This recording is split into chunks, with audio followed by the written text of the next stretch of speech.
Can be here. We're live. Hello. Hello, welcome to the This Is Not Therapy Hour. I'm off screen for a second, but I'm Brandon Tessers. I'm Olivia Candosia. And this is not therapy for very, very many reasons, even though I am a licensed therapist and Olivia is an intern therapist. Let me pour my tea and I'll come sit down. Yeah. I talk so much, I need lots and lots of drink. Otherwise, my mouth and throat get so dry. Is this the puer? What is it? Puer. Puer. Yeah, I like puer tea. I decided to become a tea snob a few years back. Like I never drank tea before, and then in like 2020 or 2021, I was like, oh, I'm gonna not only start drinking tea, I'm gonna be like a real tea snob. And I, as with so many things that I make decisions like that, I got real into it for a couple months and did a bunch of research and then just settled on some stuff, and that's where it's been since. Yeah. You know, but I do the loose leaf tea and all that stuff. Anyway, this is not therapy. It is just an open conversation. Olivia and I are here talking to one another and talking to you all, and we're doing our best to make our guesses about who you are and what you might be hearing from us and how we're impacting you and what you're interested in. For those of you who are willing and able to participate in the chat, we appreciate that because it gives us a lot more information to base those guesses on, right? Who you are and what you're interested in and what you might be hearing from us.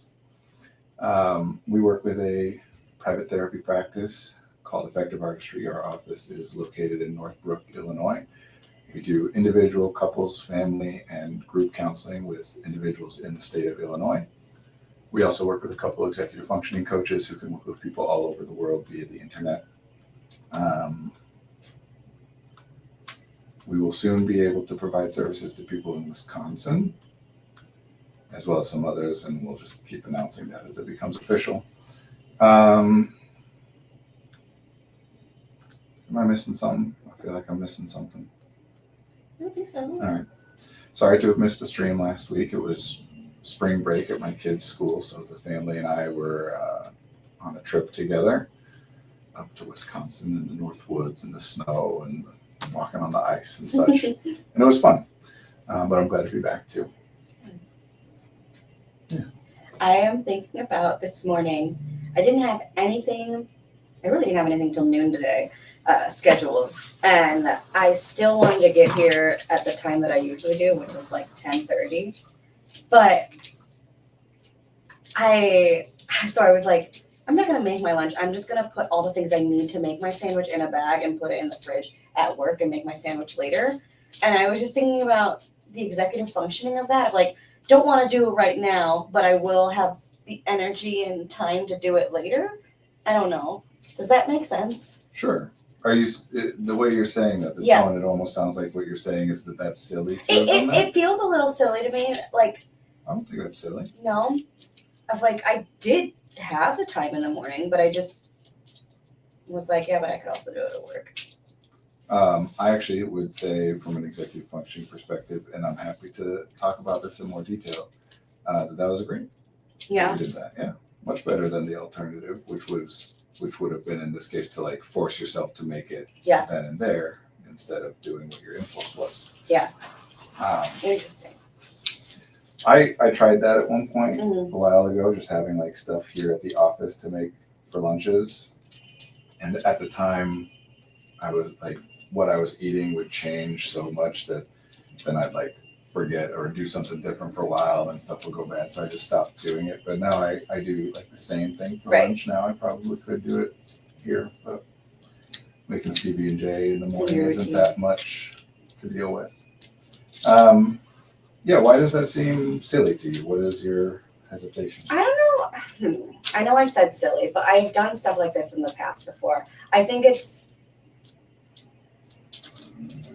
now that you're saying you're following your impulse, it makes more sense to me of why it's happening or whatever. But like, it was a little confusing to me of like, you're not in a rush, Olivia. Like, you can literally make the sandwich right now, but I just didn't want to. There also wasn't any, like, why would it have been better Yeah, to have made it then instead of doing what you did. I guess it wouldn't. Yeah. So we can talk more about like theories and ideas about why that might have been your impulse. Mhm. But before going into depth on that, we can just say, follow your impulse unless there's a reason to do otherwise. Mhm. Just those impulses, like all thoughts and all everything, they're built via some theoretical processes. But then, Brandon, I also was like, you're gonna make yourself a yogurt parfait this morning because you got yogurt ingredients to make parfaits. And so I made one in a new bowl that I got, but I stayed in the kitchen and like started eating it really fast. Like and I didn't even finish it because I wasn't enjoying it, and so I just scooped it out into the garbage. And then I was like, all right, I hear what you're saying. I'm not sure what it sounds like you're saying this as like evidence of something or to make a point about something, and I'm not sure what. evidence. Oh, I guess I was listening to my impulse again. I don't want to eat this. I don't know. It just felt like a very silly morning to me. Well, again, we're going to talk about, and it sounds like we probably will talk about like theories or ideas about why you had the impulses that you had. But again, unless you can identify some reason that doing other than what your impulse is would be beneficial, then the safest, smartest, best, optimal is to just follow your impulse. Yeah, I think I'm probably thinking about like, what would other people do? What is like acceptable? How is one supposed to eat in the morning? Like, yeah, I mean, people do that a lot. Be an influencer. I've been watching a lot of like, yeah, I'm thinking about an influencer I watch on Facebook, and she's like the like angry home mom, and she shows recipes, but she's like angry too, and she's I don't know. I was thinking about the way she presents herself and like shows up and chops up food and stuff, but it still like shows her emotions and things. And I was thinking if I were showing how I start my mornings or make my foods, how embarrassed I would be to show people. What is beneficial? But you said like shows her emotions, but the only one you mentioned was anger. Well, that's like the name in her title is like the angry, whatever. But she also talks about her anxiety or like, you know what? I'm just tired today, so we're just gonna use frozen meatballs. That's cool. I like her. But then I was thinking if I had to make content, which I don't, and I never will, like, I don't know. Yeah, I think that, so I've talked about some stuff like this on the stream before, not that I expect anyone to have remembered it, but just in case someone remembers, that to some extent, all humans are walking around, at any point, at least, you could access this thought, this feeling of like, what if other people were observing? Mm-hmm. Even if you're not noticing it, or we could argue that you're not doing it, you know, at a given moment, you could at any moment be like, what would other people think? And for some reason that I think it's talked about as like a bad thing that we shouldn't do, like we shouldn't consider what other people might think, which is silly because there's obviously utility to it, or why would we do it? Right? Like, again, anything that people are doing, that you are doing, or that people generally are doing, the default assumption should be that this is a useful thing to do. Unless we can identify some specific reasons, have some thoughts or theories or ideas about why this is actually a harmful thing to do or suboptimal, and maybe there's a different thing we could do that would be better in some way or whatever. Just assume that there's a reason for it instead of starting from this position that like what you do makes no sense and is silly unless you have reason to justify why it is okay. Right. But yeah, no, and this can be a touchy conversation subject, especially in like neurodiversity affirming circles. There are reasons that common things are common. That like, is normal the same as good? No, obviously. But that doesn't mean that normal is bad either. And it also doesn't mean that normal is meaningless, right? That what is most common is most common for a reason. And sometimes those reasons are not good ones or not helpful ones. There are certainly things that are common that are normal or common, because that's all normal means, is the most common version of something, that have gotten that way via some like not great stuff, right? More commonly though, there's stuff that's like normal that is problematic, and it became normal via like meaningful and good ideas. It solved problems that existed. It, took into account the information that was available to people at the time that it was developed, and then it just persists. So mostly this is about like upgrading on things rather than, but there are exceptions to that. Certainly there are things where it's like, no, this came about for bad reasons and it's a bad thing. Mhm. But those are the exceptions, not the rule, right? So for example, anything shown in research, what we're talking about is a norm. People need 8 hours of sleep a day. Neurodivergent or not, most people are going to agree with the statement that like, if I sleep for 4 hours, that's not great for me compared to if I sleep for 8 hours. Does that actually mean that like you should sleep exactly 8 hours? Like no individual does that, like sleeps exactly 8 hours every night. And individuals vary, right? Some people can use more or do best with more. Some people do best with less. And I want to talk about teeth brushing. Yeah, go ahead. And how people talk about how it's a habit that you form, but like it is difficult for myself and people I work with to brush my teeth regularly or like at nighttime. Sometimes I just won't. And should I be identifying is what's the problem? Like, what's the problem with that, Olivia? I feel like you're going to ask me that. And then 2, are there systems to set up to make it more likely that I can brush my teeth more often? Sure. For the second. And to the first, I will ask that, but I want to make it clear, as always, when I say what's the problem, I don't mean to imply that there isn't one. Yeah. I'm saying get specific. Yeah. Because this thing about like imagining what normal people or common people or other people, whatever, would think. As humans, we get information via 2 routes. One is our own like direct sensory experience of the environment, which includes our sensory experience of our own body. The other is via thoughts that arise in response to communication from other humans. So in other words, you can learn that playing by the cliff is not a good idea by falling off the cliff and getting hurt. But you can also learn that playing by the cliff is not a good idea by somebody else saying, hey, don't play by the cliff. And if you go that second route, there's, infinite variation, but basically 2 like ends of the extremes of where to go. One is to say, don't play by the cliff because, and then explain in ways that the person can then utilize to kind of run their own little cognitive scenarios, because you might fall off. And if you fall off, what will happen if you fall from that height? And like, oh, you're combining all these different ideas. Like, I see, that makes sense to me. The other end of the extreme when we're talking about a person saying don't play by a cliff is when they say, I don't know why, we just don't, it's bad, right? Just if you do it, I'll be upset with you. And if you don't do it, I'll be happy with you, right? So that way is obviously much more efficient. Like, as opposed to having to explain your reasoning of why you're telling someone that something is a good idea or a bad idea. Like, why is it a good idea to brush your teeth or not brush your teeth? To get into like a lot of detail requires that A, I have to know and have some understanding of it. B, I have to like communicate that to you in a way that you understand and that I understand that you understand. And that's worth doing sometimes, but a lot of the time it's like, well, I could give you like 10 useful pieces of information if I just say it's good or bad, or I can give you 1 if we like go real in depth behind it. So we make our choices about what things are worth explaining in more depth. So normal, which just means most common, is honestly never a bad thing to know. It's not always going to help you. It's not always going to be useful. But it never causes a problem to know what is normal, to have an idea that something is common.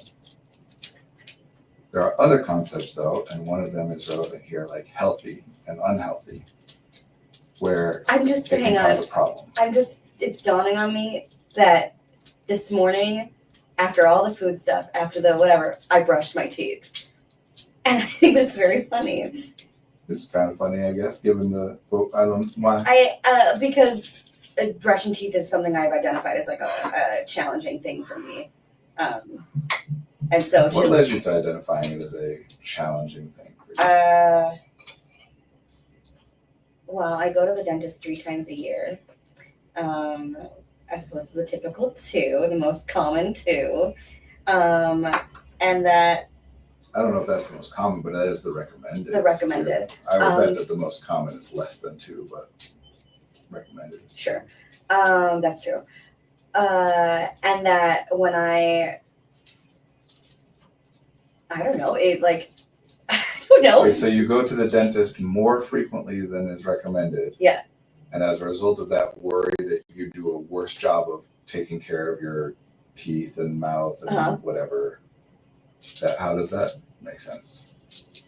You do more than what is recommended and then worry. So then I don't have to do it as much myself. Well, I don't know. Are you saying that that's actually your like conscious thinking here? Is if I go 3 times a year, then I don't have to. Sometimes I give myself a little slack because I know that I'm going to be going to the dentist soon. Well, then doesn't that just make sense then? If it's like I brush my teeth less, and in exchange I go to the dentist more frequently. Yeah, it does make sense, and that's okay. I mean, is it causing you a problem? No, and if I really, really feel like I need to brush my teeth, then I will. But like, I don't know. I guess not. This is why good and bad, or Yeah. supposed to, not supposed to, should not, all these different things, healthy and unhealthy. This is why these concepts are so common and very useful. Is because it's not worth taking all the time for everybody to get into like a deep understanding of every recommended course of action for people to just say just because it's the right thing to do or because you're supposed to or because you should or because it's what is done, it's the done thing, whatever. That's only a problem if in pursuit of doing that thing some problem arises. Mm-hmm. Right, like you're trying to do what has been recommended to do, and either in pursuit of doing that, something is happening, you're struggling to do it, or you're unable to do it, or it's costing you something that is like untenable or unsustainable. Or as a result of doing it that way, some stuff is happening that isn't going the way that you would want it to go. In those cases, then that's when you want a deeper understanding. That's when you want to back up and say like, okay, let me get a better sense of why is this recommended? Mm-hmm. But all of us, no matter what, autistic or neurodivergent or neurotypical or anything, all people, the vast majority of our like constructed thoughts and behaviors, things that like we learn and develop over time, come as the result of just what is good and what is bad. Mm-hmm. What is it that people do and don't do? We model things to each other, we pick it up. I want to shake that. Yeah, why though? Why do I want to shake it? That's the point I'm trying to get at, right? Because it's a bad thing. There's this idea that I shouldn't just do things because people say it's a good thing to do, and I shouldn't just do things because it's like what I've observed other people do and picked up from them and just learned and copied. But why? Why not? Where did you get the idea that doing that is bad? Right. For real though, where did you get the idea that doing that is bad? That, which part? That just like doing things that other people have told you is good or worth doing, or doing what you see other people do. Well, I think that's good, but then sometimes I think it's bad. And where did you get the idea that it is bad to do that? Because who am I? Where's the... Yeah, where did you get that language? You just made all this up on your own? Came to your own conclusions about all this? There's probably a root to it, but I couldn't give you the... These are very common ways of talking and thinking, right? Like you should do things for yourself that you want, right? Like, which is objectively hilarious because the whole point is like you should do things that you want, not because other people tell you that you should. But I'm telling you what you should do, right? And now you feel like you should do it. Yeah. There's do you know the band Tool? It's like a prog rock band from primarily the 90s, I guess. But I always, so many of my friends were like big fans of Tool growing up in like high school and stuff. And I like their music. But there's this whole like mystique and whatever around them that I think is hilarious. Because they have like one of their songs where they'll quote like, think for yourself, question authority over and over. And I find it to be hilarious But so many of my friends that were like big fans of Tool were like, yes, people need to think for themselves and question authority. I think it's hilarious because I think the band, I could be totally off on this, but I feel very confident that the band knows what they're doing and that they are making a joke themselves. Sure. Of like, I mean, it seems really heavy-handed and obvious to me. It's even presented in an almost like hypnotic way or whatever. But like, think for yourself, and then when you repeat that, you are by definition not thinking for yourself. Brandon, I have been noticing, and I probably have done this in the past, but I'm noticing since working here how much I pay attention to language and get annoyed by like improper use of language or like somebody posted a picture of, it was all black and white photos of their daughter, and they're like, this baby girl has brought so much color into our life. But it was all black and white of photos of them and their daughter. And it made me so angry. And then somebody posted a picture of their 3-year-old's birthday party. This was a stranger. And it said, under the 3 birthday party, and it was all under the CP. But it made me mad because they're not under the age of 3, they're at the age of 3. And I was getting so frustrated. Just as a thought, you might want to be careful about referencing like specific things. I understand. Obviously, these are not client related. No, these are just like, these are strangers. I know, but like, you know, those people, I don't think, you know, like, it's not like we have a wide reach here, but you want to think like, how would someone feel if they were to hear me referencing this? Okay, fine. You're right. Having said that, sure, it's fine to get annoyed by those things, I guess. You know, like I know I have like people have this idea of me, or I have a reputation as someone who's like very persnickety about language, which I also find hilarious because I think I'm the opposite. Like, except for in very specific circumstances, I don't ever get like annoyed by language or like, oh, those people are using language wrong. Because there is no such thing as using language wrong.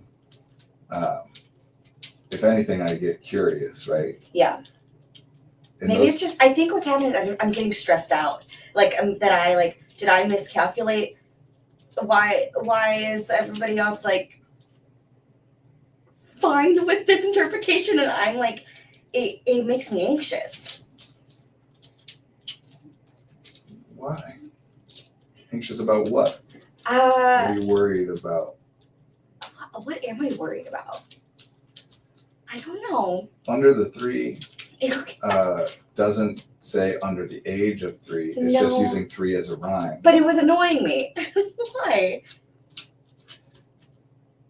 So,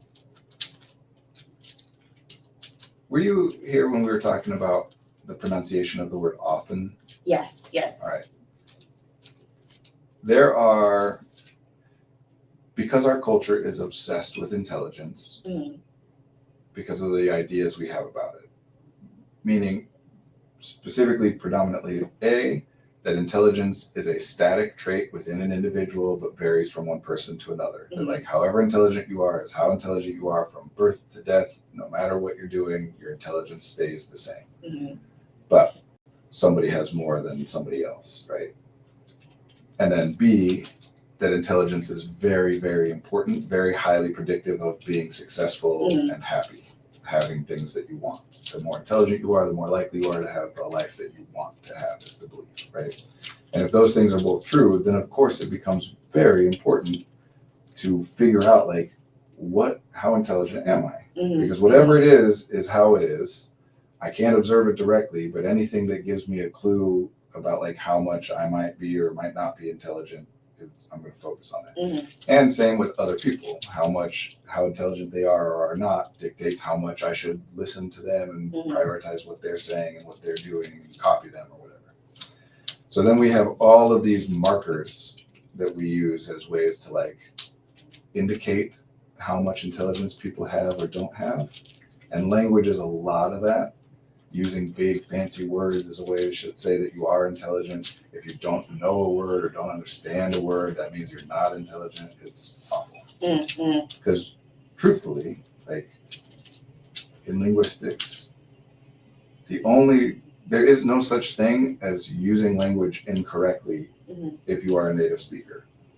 meaning that by definition, the only way we could identify that someone is making a mistake with language is someone is learning the conventions of the language and doing it differently than the conventions are established by native speakers. Otherwise, like, there is no such thing as right or wrong, just are you getting the way that other people And here I am, like, use it? The irony is like, oh, I'm regretting saying that statement. You used language wrong by saying that language can be used wrong.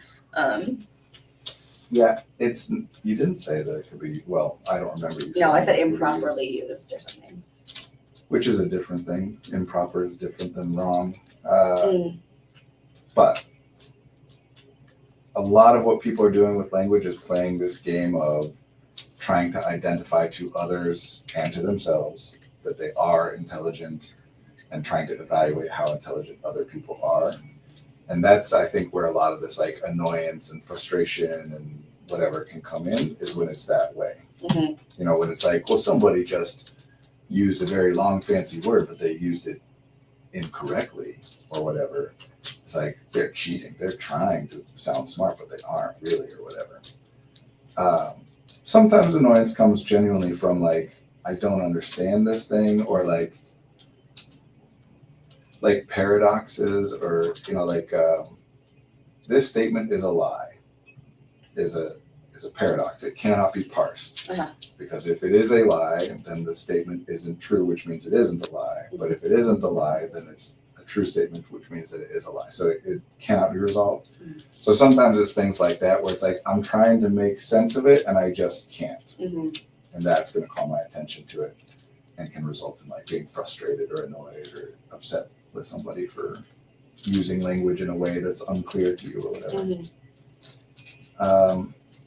Like, as an example of one of the like specific contexts in which I do get annoyed by language is when children's book authors write a book with rhymes, with some sort of rhyming structure, whether it's rhyming couplets or whatever, but then don't use rhymes.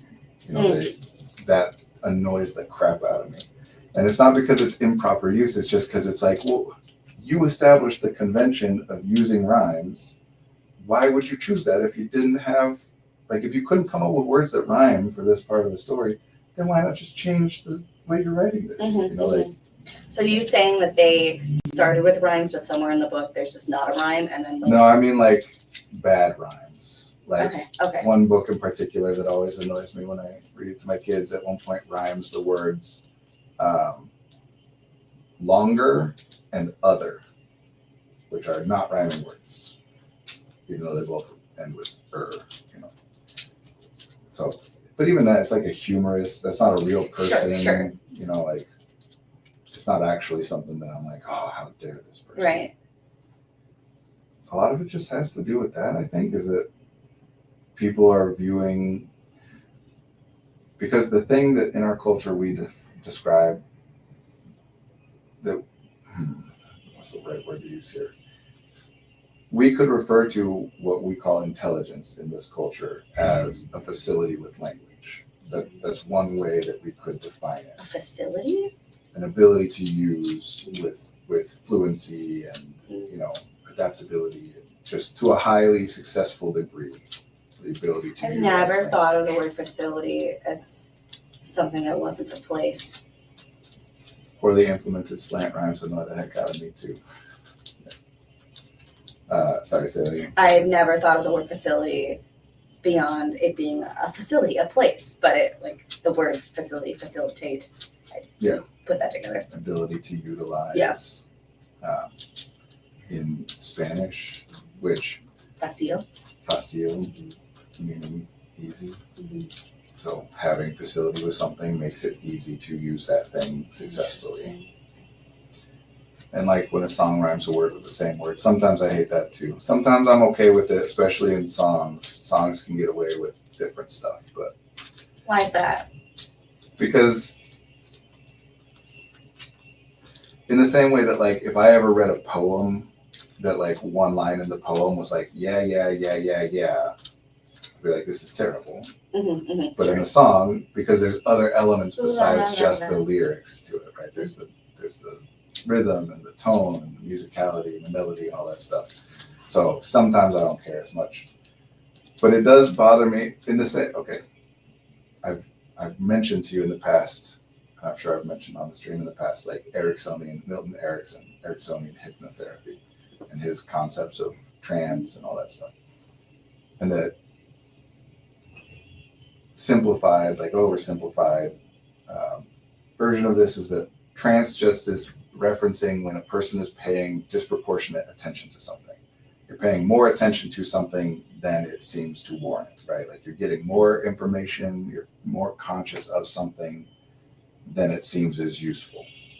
To who?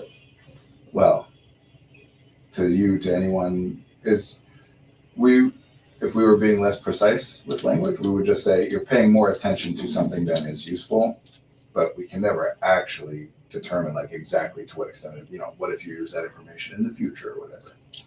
But that's the simpler way of saying it is like, I'm paying really close attention to this, even though this data is not like useful. Just trying to be more accurate, but it doesn't seem to be useful. And so one of the Ericksonian hypnotherapy techniques generally fall under the category of setting a person up to expect something and then giving them something different than what they expect in a way that does not cause a problem for them. Mm-hmm. Because of various perceptive processes, Gestalt and all this stuff, what we're always doing is pattern recognition all the time. Even in perceiving, even in seeing something, I'm not taking in all the visual data of the thing. I'm taking in enough points of visual data about it to be able to establish what is it. And so we create what are called perceptual sets that have if it has this, if it has 4 legs and it's furry and a tail, it's a dog. And obviously that's not exactly what our perceptual set of a dog is, but it starts out that way, right? Only when someone's like, no, that's a cat, then I have to add something to the perceptual set to distinguish, right? Mm-hmm. So attention is finite. Mm-hmm. You can only notice so many things, right? And there are processes that determine what things you notice and what you don't notice. And there's all kinds of impacts from that and blah, blah, blah. But sometimes it is useful for us to want to call attention to something or mess around with what is being brought into consciousness. So we identify there are universal rules to how this works, and then infinite individual variations. And one of those things is that anything which is fatal or potentially fatal is going to get top priority. If you recognize something, if you get enough information, sensory information about something that it matches a perceptual set of something which can kill you, you will notice that thing. After that, novel. If you're trying to grab just enough perceptual information about a thing to identify it against the perceptual set and you can't find one, then you got to get more. And if you can't find one, you got to get more. And you got to get more and more and more information until you can match it against the perceptual set. In layman's terms, until you know what it is. Because something which is novel and you don't know what it is could be fatal. After that is problematic or harmful or potentially harmful to a non-fatal degree, right? That something that's going to hurt me but not kill me, I'll notice. But novel, I'll notice even before that because it could potentially kill me. Well, it only really annoys me when there's an established rhyme scheme, like rhyming every other line, but one line they can't make it work, so they just repeat the word instead of rhyming. So Tom Waits also has a song where he deliberately removes a rhyme, and that's one of my favorite things. I like that stuff. Playing with structure is great. Yes. Mm-hmm. So actually that falls under the category of what we're talking about here is, so what happens is when you're set up to expect something, your attentional processes start to shift resources away from that because, I know what this is.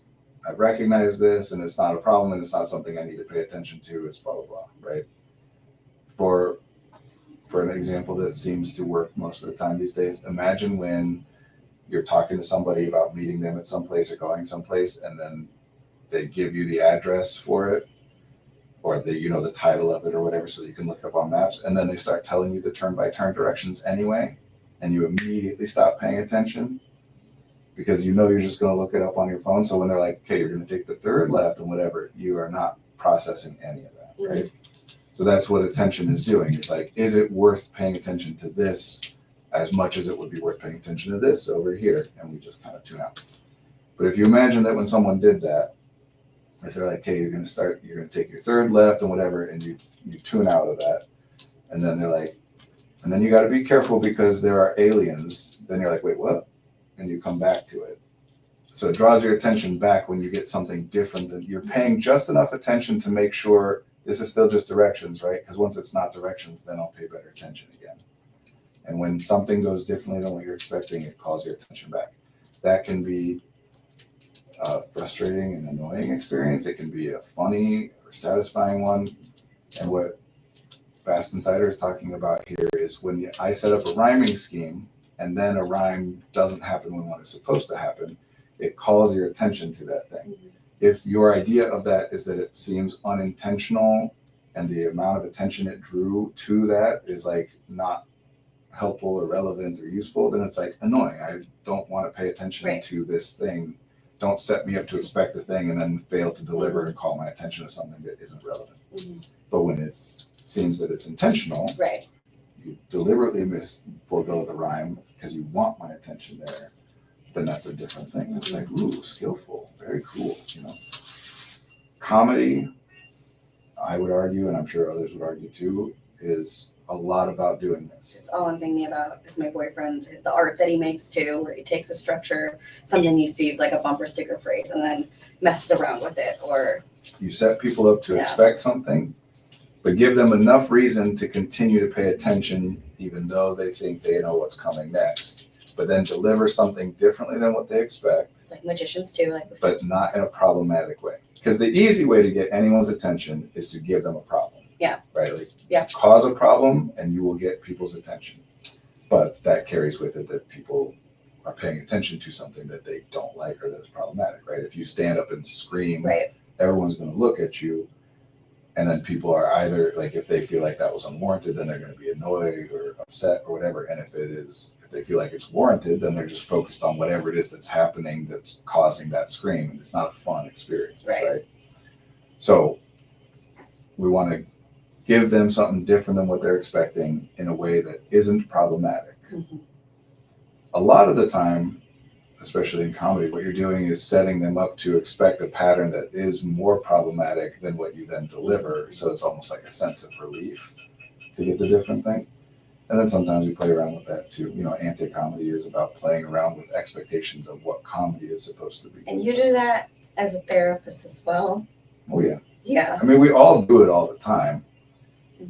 Another thing in like that Ericksonian hypnotherapy, whatever, is that every person is going in and out of trance all the time, all day long. Yeah. We get ourselves into it. That's called auto hypnosis. We get each other into it. Hypnosis is just when one person is doing something that puts another person into trance, or something that is hypnotic is just something that puts you into trance, right? And again, all we mean is it calls more attention. If I'm like, ooh, this is hypnotic, it just means like I'm really focused on this thing, right? The So vacuum cleaning videos on YouTube. sometimes that's great, sometimes not, right? Sometimes we want our attention to be able to go to other things. A writer I follow always says, people like to be surprised, they don't like to be tricked. Oh yeah, I like that. Yeah, there are terms. Well, tomorrow's gonna be a bad day. It's April 1st. Right. Well, I mean, that comes up, right? Like, what's the difference between a practical joke or a prank versus like just being mean or lying, Yeah. right? Like, Mhm. There's reasons I think that we play around with this stuff, explore the edges of like social norms and whatever. Anyway, there are terms in like certain media where like a good faith mystery is one that like provides enough information to the viewer or to the reader that they could feasibly solve the mystery before the solution is revealed. Whereas one that's not like that is like, no, there's no way you could have solved that. Like, it relied on information that you did not have access to. Mhm. And so sometimes people will be upset about, like, what I'm thinking about right now is Only Murders in the Building, which is a show that I enjoy. You know that show? Mm-mm. Steve Martin and Martin Short and Selena Gomez. Okay. Mostly I just love it because Steve Martin and Martin Short are delightful charming people to watch them interact, and I like her in it too. I don't know her from anything else, but I have so much to say about she makes a Selena Gomez, good but well. triad with them. Mhm. Anyway, it's presented as though it is a good faith mystery. Like it has tropes and hallmarks of something where it's like, if you watch closely, you'll be able to solve this mystery. Mhm.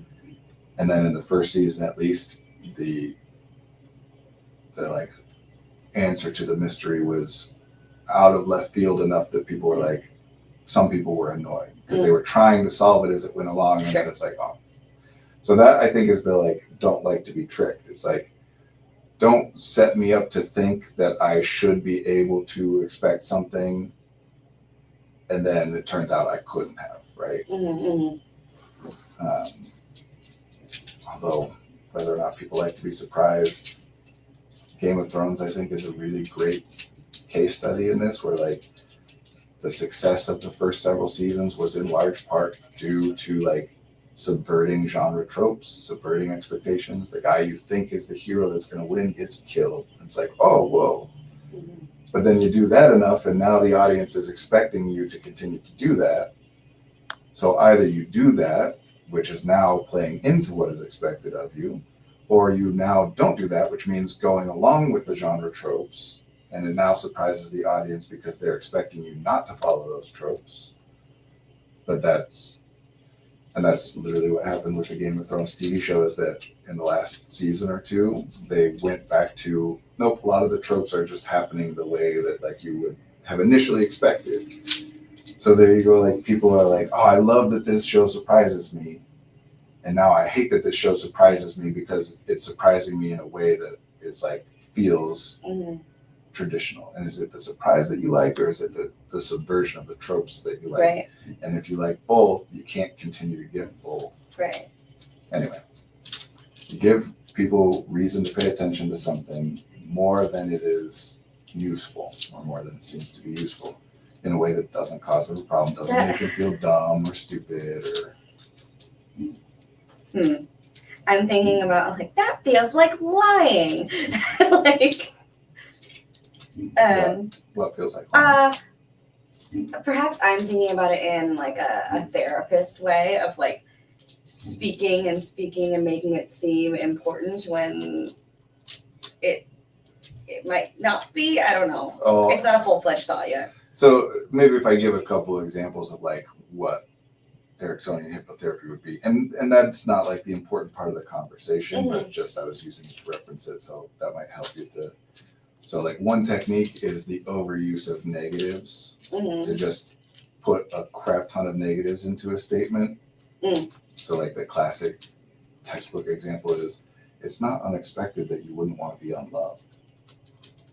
And that's enough like negatives in there that a person has to be like, wait, it's not unexpected. So it is expected that you wouldn't want to be unloved. It is expected that you would want to be loved.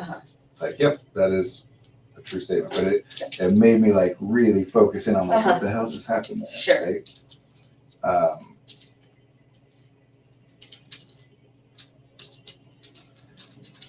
Or this isn't an Ericksonian hypnotherapy technique, but if I did something like twinkle, twinkle, little star, HIJKLMNOP. It's like, that's not what I was expecting, so it calls my attention. You know, one of my favorite games to do with my high school theater students is where I have them walk in a circle and sing the alphabet, and then I'll clap my hands and they have to switch directions and then start singing row, row, row your boat, and then I'll clap my hands again and then they'll have to pick up where they left off in the alphabet, and so on and so forth.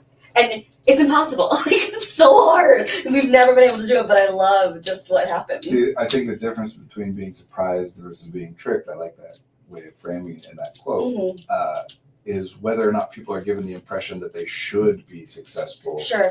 at it, right? Like if you give the impression that like, come on, this is easy, everybody, and then they fail, they're going to feel bad. Yeah.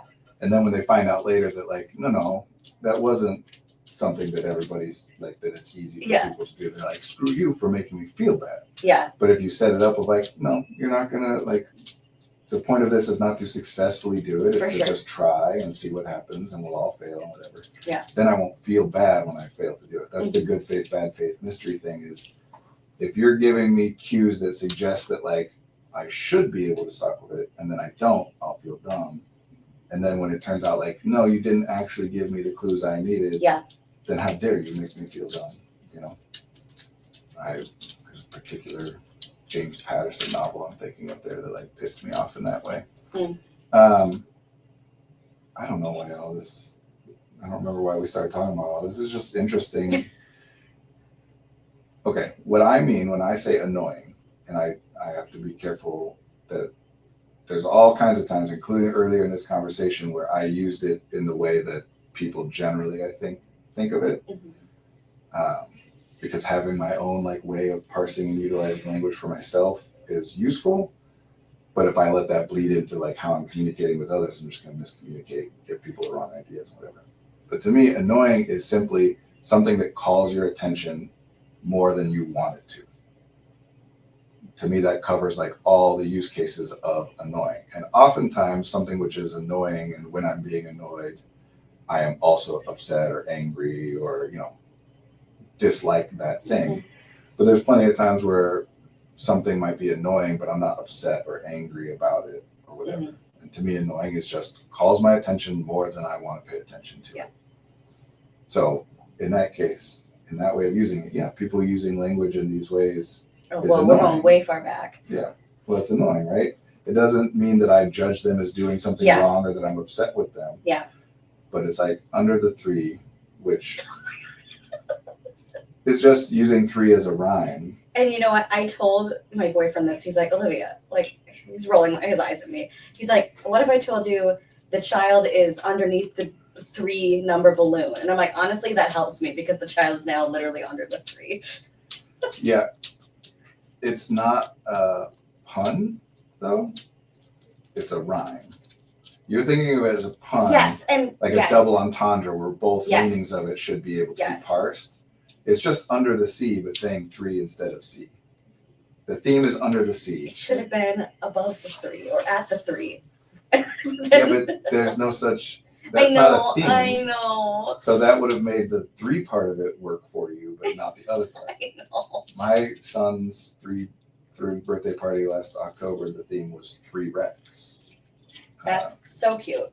Yes, well, his name is Rex, but also we like got a shirt that said it because it's a relatively common like 3-year-old birthday party thing, and like that one is clear to you is just a rhyme. It's not like, but also is he a dinosaur? Totally. So under the 3 is just that. It's just close enough to another usage of the word under with an age. Yeah, yeah. That you initially were like, That's you so parsed funny. it as being a reference to being under the age of 3. Right, And then you were annoyed when that didn't turn out to be what it was actually intending to convey. right. But they weren't saying that. It just was. But it's also not an unreasonable thing to think. Like, you know, when someone says under 21, they mean under the age of 21. Yeah. So whatever. That's so What was funny. the other one? I forgot. Brought so much color to our life, black and white. Oh, that one might have been deliberate. I mean, I would assume that it was. Deliberate?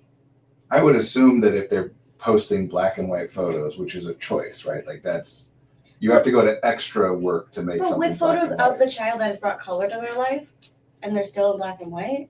Yeah, I think that person, my guess would be that person thought that was like cute or interesting to talk about the color they bring to their life with black and white photos.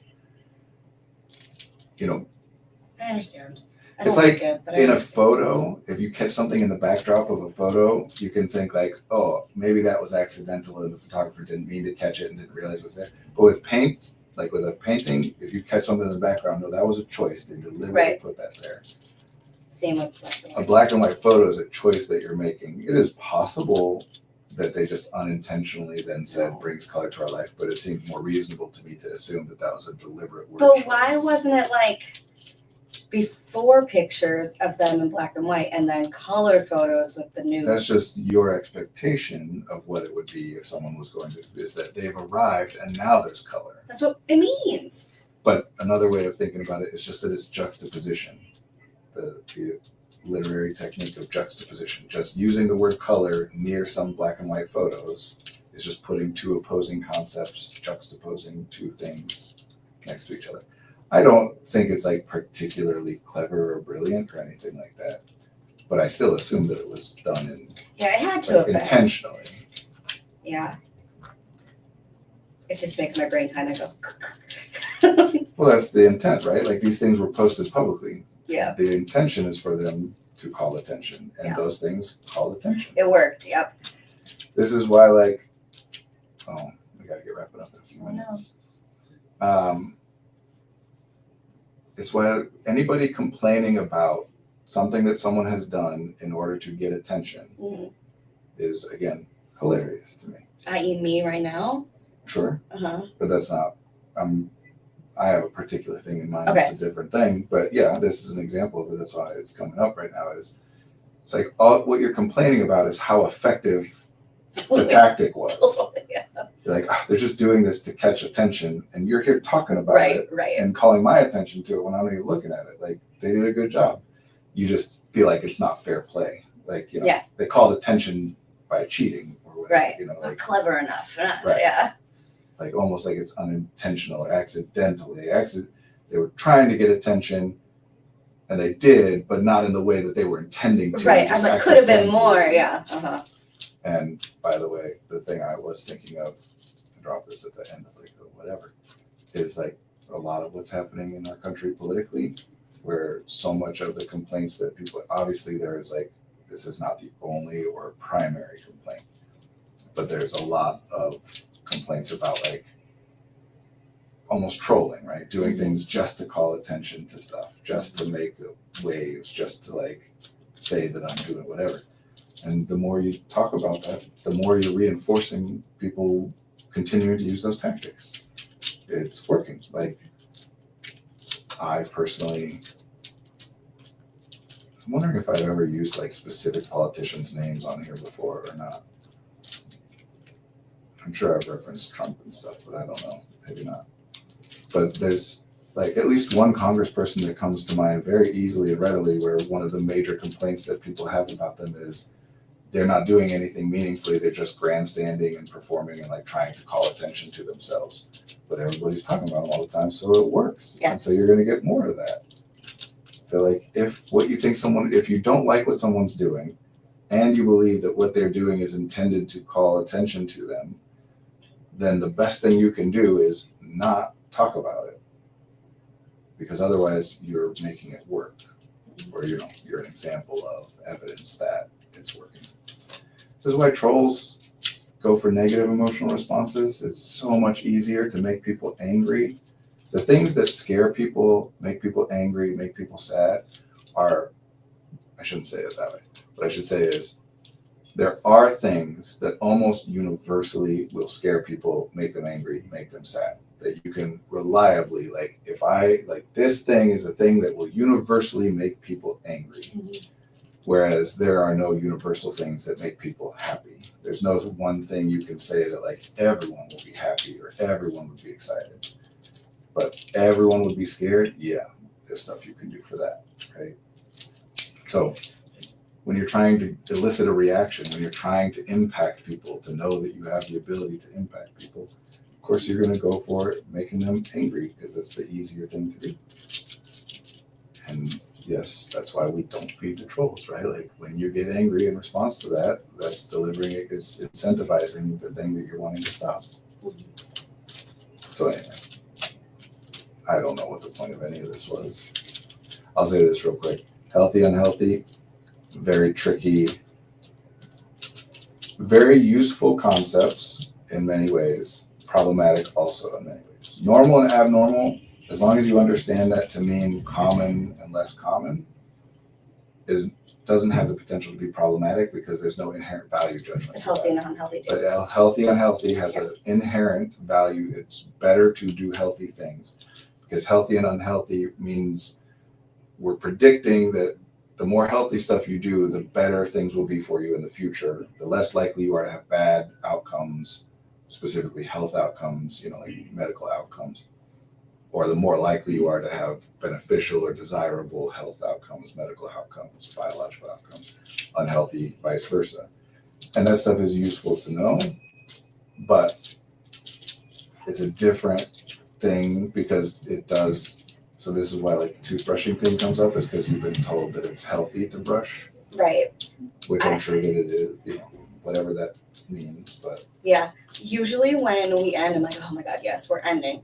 But I'm like, I don't know if I've just been getting more practice speaking or if you're saying things that are just more interesting to me. But I'm like, I have so much to say about this right now. yeah, well, maybe next time, because you and I both have meetings to get to. Yep. Healthy and unhealthy, we can talk about next time. Okay. Good to be with you. Good to be with you all. Thank you. See you next week.